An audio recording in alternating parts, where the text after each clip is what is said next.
How's it going, everybody? I'm Kyle from Fantasy Fort Studios. And I'm Dane from Fantasy Forge Studios, and welcome to the Razing of Helix Frost Card Spotlight for the Uh, first set of the Everlast TCG.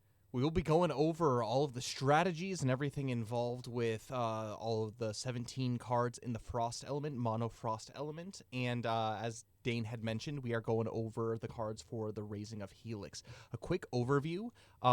This is going to be focusing primarily on the Orcs of Nazra God. So we've already covered Kalem, we've already covered the Crown Heights Goblins, we've covered Helix, but we are making our way all the way down to the very southern part of the Kingdom of Helix here, this north part of the Great Peninsula, to a fortress right here where the mouse is pointing called Nazra God, an ancient old Draken fortress that has been taken over by the orcs, particularly by their wicked leader Gorgonath, whose primary goal is to see the downfall of the Kingdom of Helix and the Men of the West. And with that, that's a pretty good intro to go into our It's very pretty first good. creature, the Yeah. Bat So as Swarm. always, as always, those of you who are watching this video for the first time and say you don't know about the Everlast TCG, we do have lots of videos on our YouTube channel, the Fantasy Forge Studios YouTube channel, regarding how to read card anatomy, how to play videos. So if you're watching this and you're like, this is very confusing, I don't understand what's going on, go back to those videos and watch them, and those will give you a good starting point on how to actually understand how to play the game of Everlast. But also, if you just want to stick around and watch the whole video in its entirety, feel free to do so and then go back and watch them. And those of you who are already well versed, hopefully this gives you some good strategy to be able to use the Frost element types from the Raising of Helix. And the Frost Element creatures and Frost Element decks typically tend to focus on high HP, less attack, but more kind of stalling and kind of survivability. And so you'll see that a lot with these cards, kind of some um, bigger HP creatures, but also creatures that have a lot of like additional effects against your opponent's creatures, to stall them out or to keep them from doing stuff to hit you hard back. And as I had mentioned, we're going to go ahead and start off with the Bat Swarm. So again, it is an evil creature, meaning it can only be played in an evil deck. You can have up to 3 of these Bat Swarms on your battlefield at a time, and it has 70 hit points. It's a support type creature, so it can generate mana, and it has the Swarm, Beast, and Bat keywords. Dane, do you want to go over what Swarm does, the trait? Yeah, so the trait. So when you play this onto your battlefield, this will always be active again. It is a trait. And Swarm. So at the start of each combat round, before you and your opponent roll for priority initiative, choose one of your opponent's active creatures as the target of this trait. Reduce the damage from all of the target's attacks by 20 until the end of the combat round. I just think of it like the bats go and fly around and flap their wings in their opponent's face, and then they just do less damage to your to your creatures. So pretty good. Actually, as far as support goes as just a trait, that's pretty strong just to be able to reduce one creature's attack by 20. That's pretty solid. And especially because you could have 3 of them on your battlefield at a time. And so let's just say you have 3 Bat Swarms on your battlefield. You can spread the wealth and do 20 to 3 different creatures. You could do 40 to one, 20 to another, or just gang up on one creature and reduce their attacks by 60 for the combat round. And it is a trait, so you don't have to worry about activating it. You can basically use it every single turn in order to generate mana. And so, yeah, it's definitely like pretty thick and a good way to be able to really kind of passively debuff a creature. But it does not actually have a promotion. It is only a primary type creature. And so it doesn't promote into anything higher than this. But it's a very great setup creature from turn 1 all the way until the last turn that will cause a disruption against your opponent. Mm-hmm. Yep. And as we had talked about as well during the Heroes of the West Frost Spotlight, Frost type creatures in the game of Everlast are ×2 weak to the flame element and resistant to the electric element, so at -20. So pretty strong. Pretty good. Our next creature is going to be the first captain of the Orcs of Nazragod, and it is Drogeth, the Headhunter. He has a 90 hit points, and he has the Captain, Fel, Orc, Nazragod keywords, support type creature, meaning as a captain, you can only have 3 captains on your battlefield at a time. Obviously, he's a named creature without the 3 card mark next to his name, so you can only have one of him on your battlefield at a time of his specific card, but he has the trait Scalped Foes. Which is, again, it's always on as long as he's on your battlefield.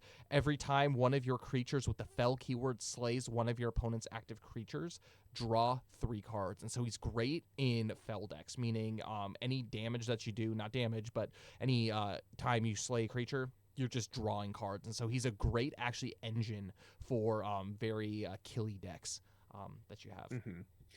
Yeah, and if you decide to forego activating him for a frost mana, you could choose to use his activation or his active trait, which uses 3 frost mana, and that is Fear Spreader. So every creature with the Nazragod keyword that you play onto your battlefield for the remainder of this combat round gains the Terror drop ability. So, Kyle, do you want to explain what Terror is? Terror is a terrifying drop ability. Essentially, what it does is when a creature has terror and they're placed onto your battlefield, you choose one of your opponent's active creatures to be terrified of the creature that just dropped. Which essentially what it does is for D4 combat rounds, so you have to roll a D4, and for that many combat rounds, they cannot actually be attacked by the chosen creature. And so, like, for example, let's just say one of the creatures that we had last turn, Big Vic, he comes out onto the battlefield and you play, let's just say Gore, Siege Captain. He's terrifying. He only for one turn. Let's say you roll a 1 on your creature. Only for one turn, Big Vic cannot attack him at all for the remainder. So basically, it just makes him tanky, as in he can't be attacked, but specifically by Big Vic.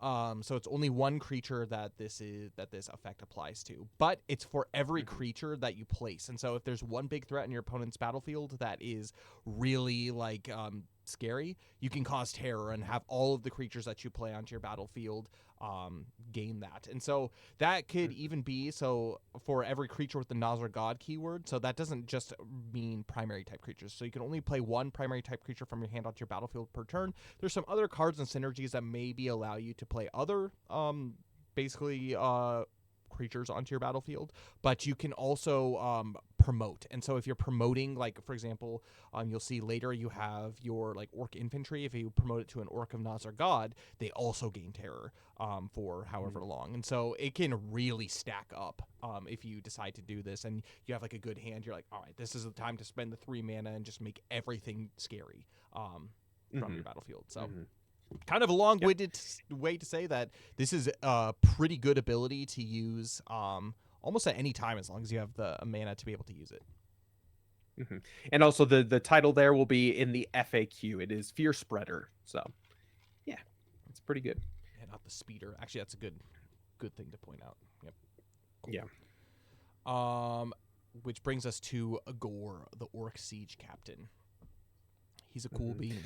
He's thick. He's one of the so he's another captain creature and he's the first EX creature that you will see in this set. He has 120 base hit points, so he's thick as a primary creature, defender type. He has the Captain, Fel, Orc, and Nazragod keywords. Yeah, and his drop ability, Unrelenting Force. So again, when you play this creature from your hand onto your battlefield, this creature and all active creatures within one space of where this card's placed become immune to all damage from your opponent's attack actions until the end of the combat round. So you can use him as an invincibility, which is super strong. And keep in mind he's a captain. You can only have one of him on your field, so. Exactly, and it's a drop ability from where he is placed. So, for example, if he does go unactivated somehow and he does move, it's only from where it only affects creatures from where he is placed. So if he moves away from that space, it's not everybody like within one space of him, but from where he was originally placed. That's a very important to note there.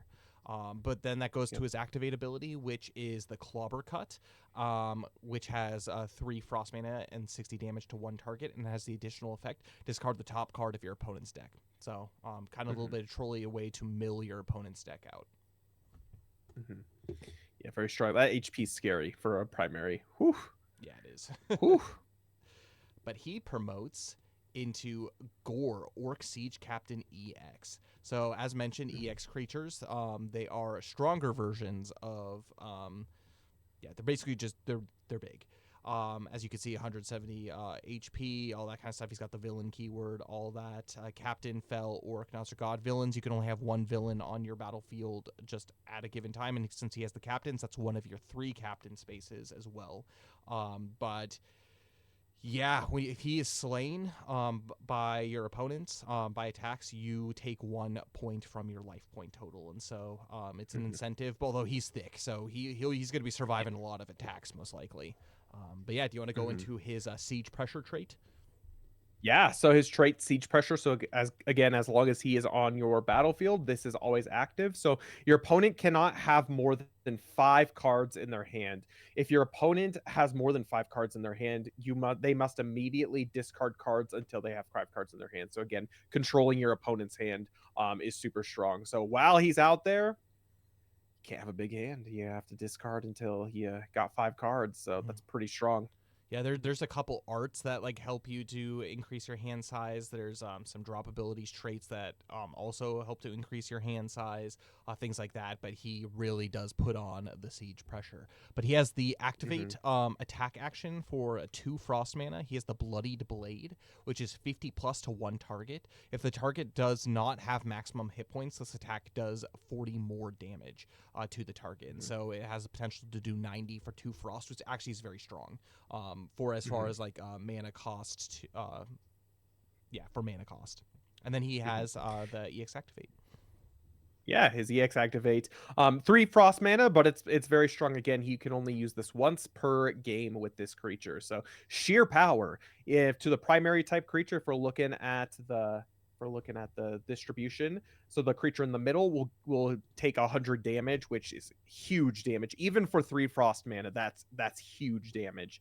But if you decide to but then it'll also do 70 damage to the 2 creatures on the side as well. So very strong. Very, very strong. Yep. So Mhm. once per turn, you can just spend 3 mana and just whack, clear things out. Especially if you have basically your place fighting decks that work a lot with synergies of being around certain creatures. Place him in the one spot, and you can potentially take out 3 creatures with 1 attack action. So, yep, Mhm. pretty good. Our next creature that we have here is kind of the key creature of this set, or of this element, which is Gorgonath, the Chieftain of Nazargod. He is an evil creature.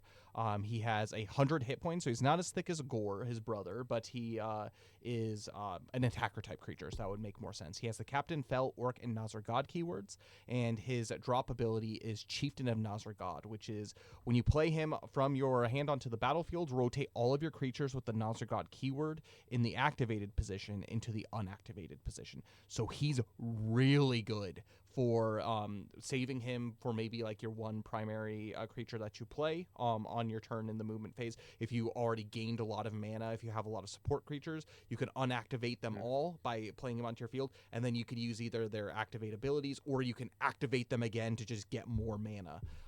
Or if you Mhm. have attacker creatures that, let's just say, somehow you're able to play him as maybe like your second card, based off of the effects of another card, you can unactivate other primary cards. Or if your opponents have targeted your creatures with basically by activating your cards, he's a good way to unactivate them and kind of nullify the effects of your opponent's cards against yours as well. Mhm. So it has a lot of different uses, and it's a very, very strong ability.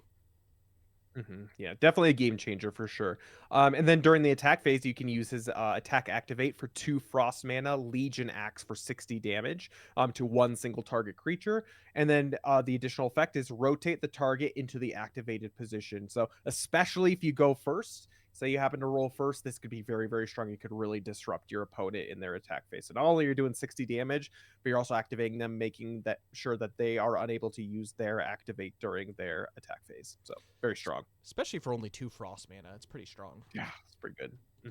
The additional effect itself is enough to justify it for sure. Which brings us to his EX, so his promotion, which is Gorgonath, Chieftain of Nazragod EX. He has 140 HP. He has the Villain, Captain, Fell, Orc, and Nazragod keywords. He is an attacker type, as before, and he has the trait Desolator. So as long as he is active... Yeah, go ahead.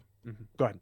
Okay, yeah. So Desolator, so again, this is a trait. So while he's active, which is really nice, when this creature is slays one of your opponent's active creatures with the Captain keyword, deal 1 point of damage to your opponent's life point total. So that's super strong, considering the fact that usually it's only EXs that are when they're destroyed, they do life point total. So you have to be very careful if he's if he's your opponent and you have a bunch of captains out, you got to protect him. So he's very, very strong. That trait slaps. And one thing to kind of note about that, and I think it's kind of clear as you read it, but just a clarification, this doesn't add an additional, like, for example, if you use this to slay your opponent's active EX creature, they will have a captain keyword attached to their creature as well. You don't get 2 life points from that. It's always just 1. And so it actually almost behooves you to attack non-EX creatures with him, as he has the ability, if it's a captain, to take life points for kind of some weaker creatures. But that brings us to his first activate ability. So his attack action for 2 frost mana, which is Nydir and Myelanthar, which is a 60 plus to 1 target. With the additional effect, flip a coin until you get tails. Deal 20 damage for each result of a heads. And so it's at base 60 damage, or I guess technically infinite as long as you keep flipping heads. So until you get tails, you can just keep adding damage to that, which is pretty good. If only Kamala can make him some good brew. Imagine. I know. Yeah, or you could choose to use his EX activate, which is on the movement phase as it is labeled in green. And it is again for 2 frost mana, and legendary resilience is what it is. So until the end of the combat round, your active creatures with the Nazar God keyword cannot be damaged by attack actions. So if you want to again last for a turn, say you have some scary things out there and you want to just make sure no one dies, you can feel free to spend the 2 frost mana and use it strategically, as it's the only time you can use it. So you can only use it once. Also, though, one thing to note, it's against specifically creature attack actions. And so there are items, there are also arts that your opponent can use to target your creature still. This does not protect against that. It only protects against their attack actions. So, like, there's actually some cards, too, that as support actions can actually do some damage, too. It does not protect against support actions, either. It's all attack actions. You got to make sure you read the cards very carefully while you're playing them.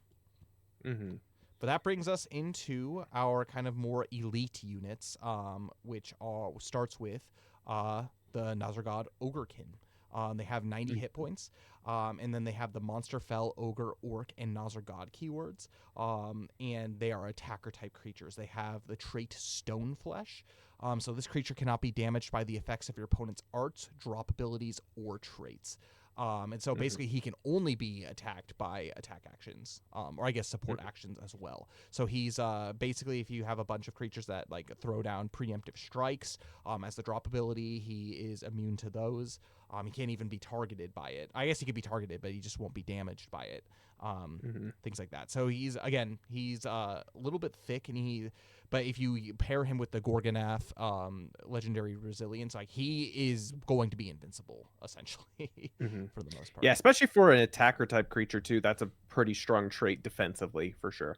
But then on the attack action, again, he is an attacker type creature. You can use his activate for 2 frost mana, charging slam for 50 plus, and the additional effect is if this creature has moved during your turn in the movement phase, deal an additional 40 damage to the target. So it behooves you to move him around during your movement phase because he'd be dealing 90 damage for 2 frost mana, which is super good.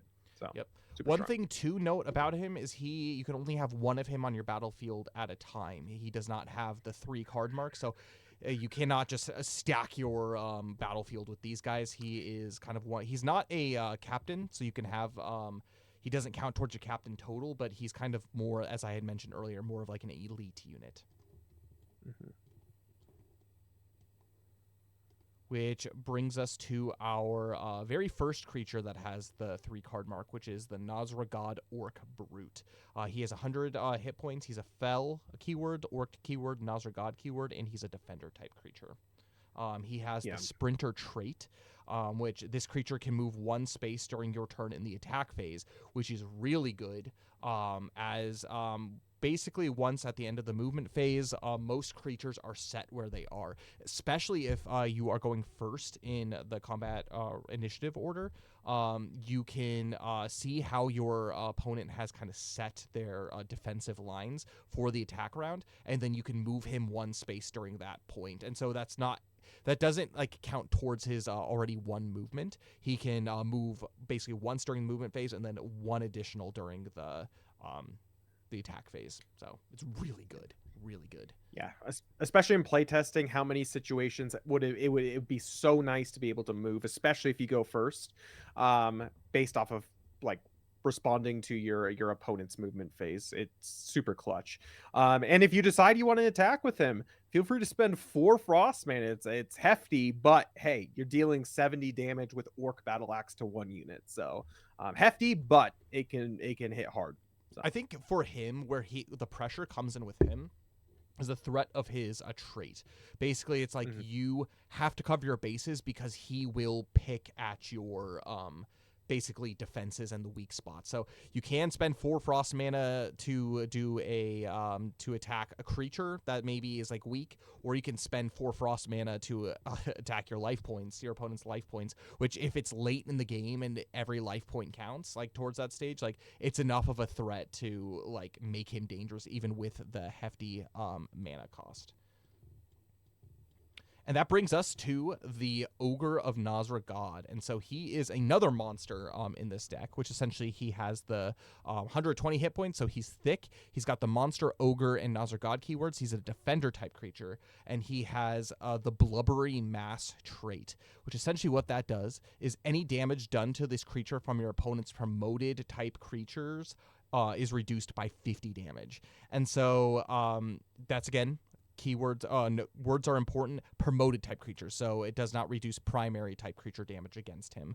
So even like EX creatures, he's going to be reducing all damage by 50, and that's just a trait. So he has basically a 50 damage reduction shield to promoted creatures. And then he has the activate attack action for 4 frost mana. Again, heavy mana cost, which is the Savage Clobbering, which hits for the primary target, which is back behind here, for 80. So we can go ahead and pull up the magnify here for 80, and then the front 3 creatures are going to hit for 30, meaning he also similar to some of the creatures that we had in the Heroes of the West Frost cards, like for example the Dawn Rider, has the ability to forego attacking if there's only 1 creature in the back line, forego attacking them as a primary target, and attacking your opponent's life points while also doing 30 damage to up to 3 creatures in the back line.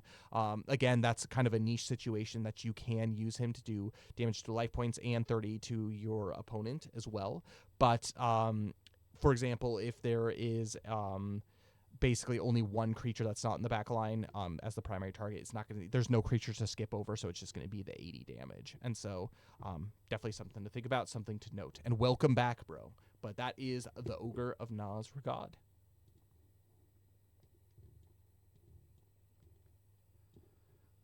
Which brings us to the attacking line of creatures of the Nosragod line, which is the Orc Archer. And so they are going to be kind of your primary like 3 creatures, and they're going to have 60 hit points.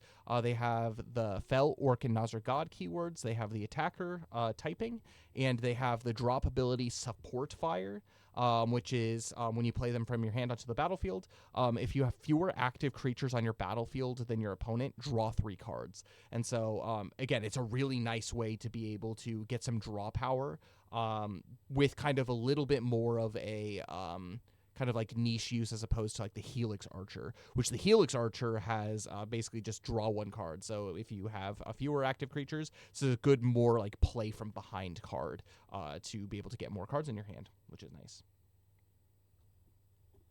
Which brings us to the activate attack ability, which is the Orcish Bow.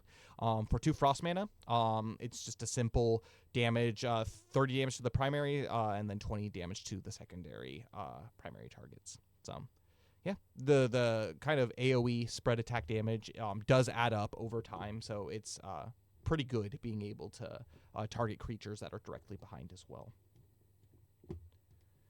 And he actually promotes into the Orc Tracker. And so for a hefty 80 HP bonus, he gets the Orc Tracker. So he gets the Fel, Orc, and Nazir-God keyword as an attacker type creature, and he has the drop ability Orcish Poison. So choose one of your opponent's active creatures and it gains the poison status ailment until it is removed from the battlefield. Poisoned is a sleeper when it comes to amazing status ailments. It doesn't have any effects outside of the fact that it just makes it so your creatures don't take any damage. Or not take any damage. That's a lie. You can't heal damage from a creature, and so a creature that's poisoned cannot be healed in any way, whether it's via items or anything, until the poison status ailment is removed. And in this case, it doesn't get removed naturally until that creature is removed from the battlefield. So again, really strong. It's a really good way to cripple super healy decks. And then it has the activate attack action, the Fel Arrow, for 1 frost mana, which that's kind of where they get a little bit stronger compared to the Orc Archer, is they have a low mana cost for their attack, and it's 40 damage to the primary target plus 30 to the secondary target, with the additional effect of flip a coin. If the result is heads, the primary target gains the cursed status ailments for D4 combat rounds. Cursed status ailment it's cursed. I will say that. Essentially what it does is it prevents, if it's affecting a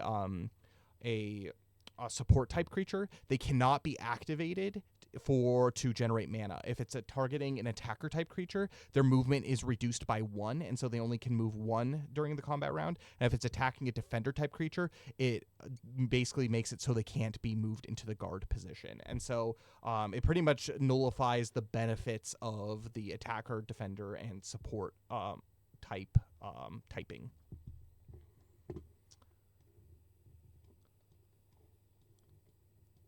Which brings us to the defender type creatures, which are going to be the Orc Infantries and the Orcs of Nazir-God. So we'll start with the Orc Infantry first. They have a base hit points of 70 with the Fel, Orc, and Nazir-God keywords. They are defender type creature, and they have the drop ability Cruel. So when you play this creature from your hand onto your battlefield, you may slay one of your active creatures with the Fel keyword. So one of your creatures, basically slay it, remove it from the game. If you do, this creature adds 30 to its maximum hit point total. So he can be 100 hit points starting going onto your battlefield. So it makes him really big as just a primary type creature that you can have 3 of on your battlefield at the cost of your creature, of your active creatures. But it might be good in order to just get rid of maybe some low HP creatures. And as you'll see, he pairs pretty good with the support line in the Frost cards. But he has a attack action activate, which for 2 frost mana, he has Orcish Blade, which just targets your opponent for 40 damage.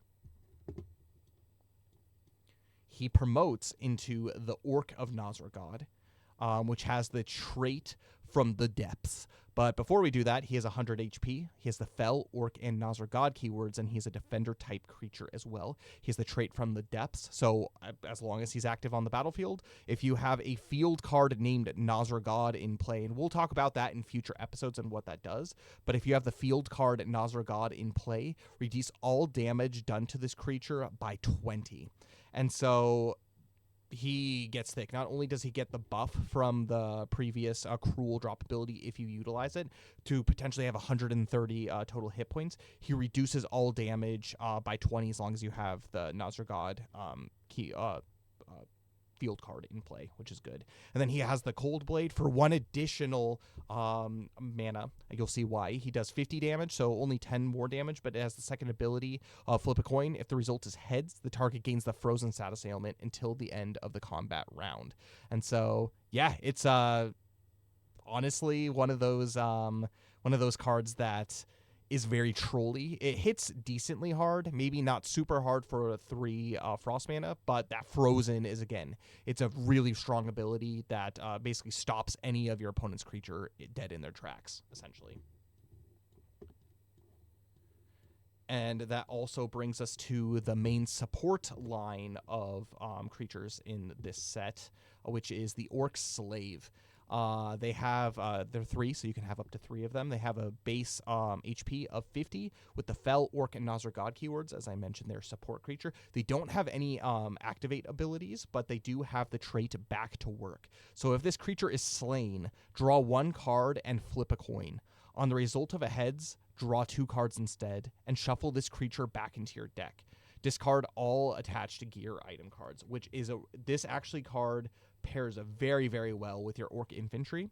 So if this creature has either not very many hit points remaining, or if you just choose to slay it with its Cruel Drop ability, since it does have the Fel keyword, you can slay it and flip a coin, and if it's heads, well, just to draw a card so you draw a card and you get plus 30 hit points, but also if you get it heads, you can draw 2 cards instead, and this card gets shuffled back into your deck.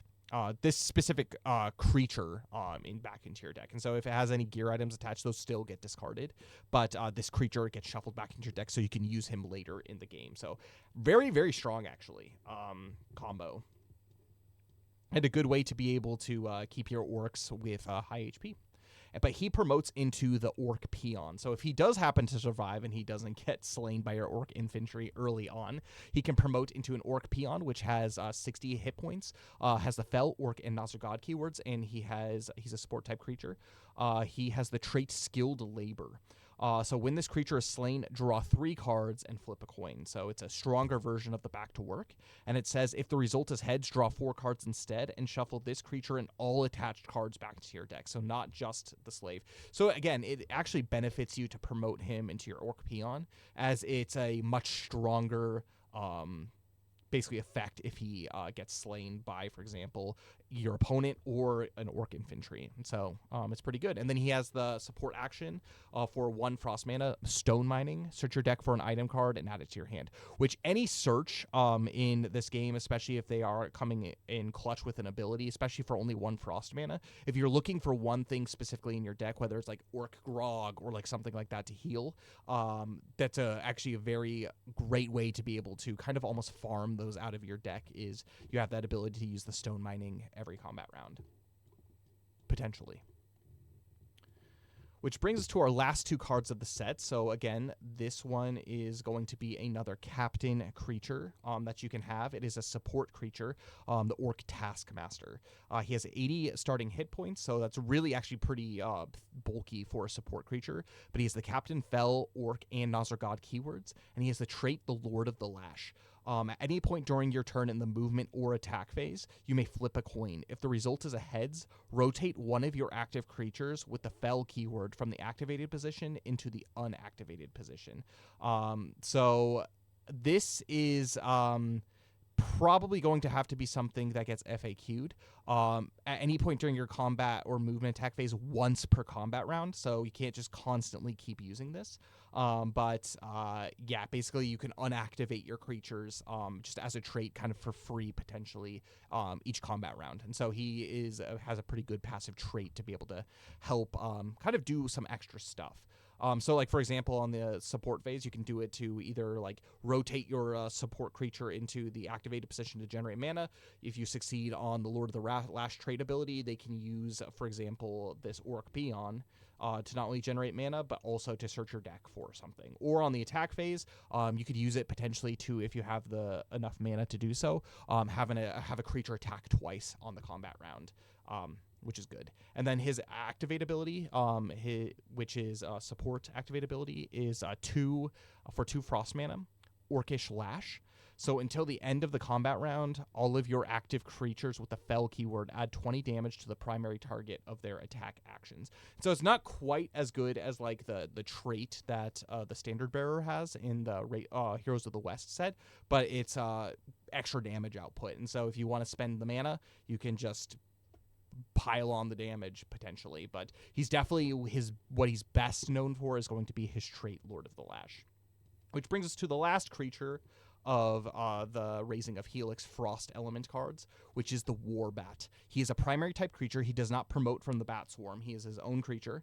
You can have up to 3 of them on your battlefield at a time, and he has the 70 hit points with the Beast, Bat, and Nazar God keywords. And he's got the attacker.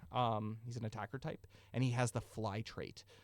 So this creature may move 2 additional spaces during your turn in the movement phase. Additionally, it can move through spaces occupied by your creature cards.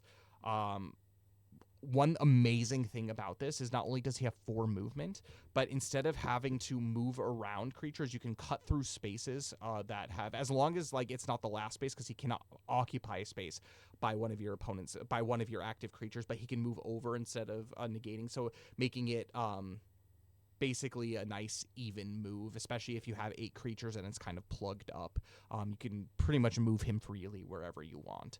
And then he has the activate ability, the attack action for 1 frost mana, strafe for 30. It doesn't do a ton of damage, but it has the additional effect to move the target backwards 1 space into an unoccupied space. And so again, this could pair really well with your ogre by moving a creature from the middle into the back, and your basically ogre would be able to attack through your opponent's lines to hit their life points and also hit the creature that got moved to the back as well.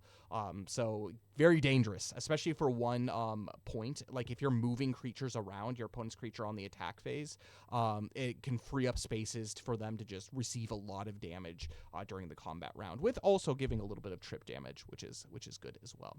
So, but yeah, that concludes the Razing of Helix set. Do stay tuned for next week. We will be covering the Earth Element creatures in the Razing of Helix, and more creatures consecutively week by week. But until then, may Alamnia guide you, and I will see you all in the next one. Bye, everybody.